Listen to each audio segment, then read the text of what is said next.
how anyone can get the church going through the tribulation, I don't know. But what's it got to go through the tribulation for when it hasn't got a sin? I don't mean the church. The church will go through the tribulation, but I'm talking about the bride. Amen. Comment quelqu'un peut dire que l'Église va passer par la tribulation, je ne sais pas. Mais pourquoi lui faudrait-il passer par la tribulation alors qu'elle n'a pas un seul péché? Je veux dire, c'est-à-dire pas l'Église. L'Église, elle va passer par la tribulation. Mais je parle de l'épouse.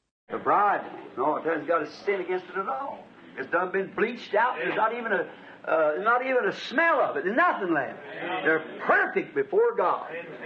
So what's in tribulation to purify them? But the others do. The church does go through the tribulation, but not the bride. L'épouse, non. Elle n'a aucun péché contre elle. Pas un seul. Elle en a été blanchie. Et il n'en reste même plus. Il n'en reste même plus l'odeur. Plus rien. Ils sont parfaits devant Dieu. Alors, pourquoi passerait-il par quelque tribulation que ce soit, pour être purifiés? Mais les autres, oui. L'Église, elle passe par la tribulation, mais pas l'épouse. Now, we just took it in all kinds of symbols now, like the church, Noah, the carried over type, went on out into sin, see? Now, they did go over, but Enoch went first. That was the type of the saints that would go in before the tribulation period. Bon, donc, on l'a vu par toutes sortes de symboles, là. Comme là, l'Église, Noé, qui était le type de ceux qui sont transportés. Quand il est sorti, il est tombé dans le péché. Vous voyez, maintenant, ils ont effectivement traversé. Mais Enoch est parti avant, lequel était le type des saints qui partiraient, et ce, avant la période de la tribulation.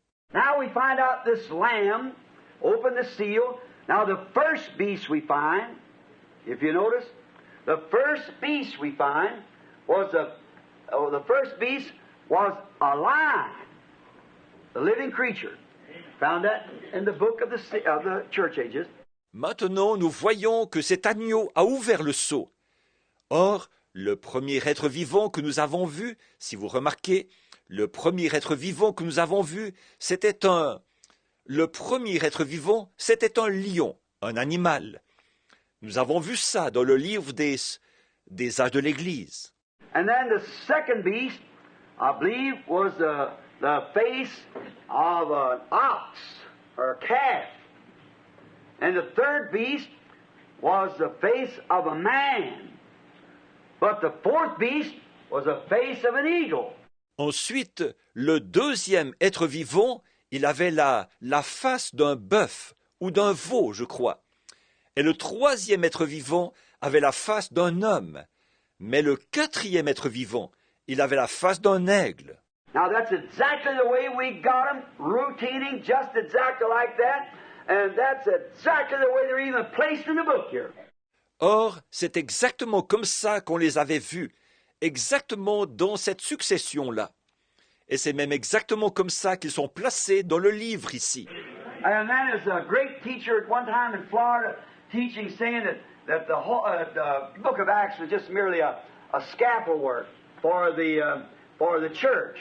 The church was found in the four Gospels.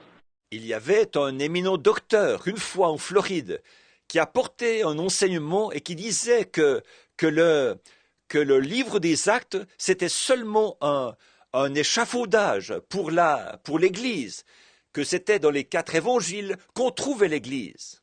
And we find vice versa from that it's the 4 Gospels that guards the book of Acts. It's from those 4 Gospels that the book of Acts is written. The Acts of the Holy Spirit in the Apostles. Et nous voyons que c'est l'inverse, que ce sont les 4 évangiles qui protègent le livre des Actes. C'est à partir de ces 4 évangiles que le livre des Actes a été écrit. Les actes du Saint-Esprit dans les apôtres. And we find over the book that them guards are sitting there watching, east, north, west, and south. Remember how we drawed it out here and how beautifully, perfectly everything hit just to its spot?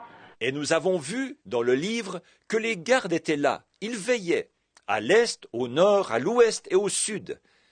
Vous vous souvenez que nous l'avons dessiné ici? Comme tout concordait admirablement, d'une façon absolument parfaite.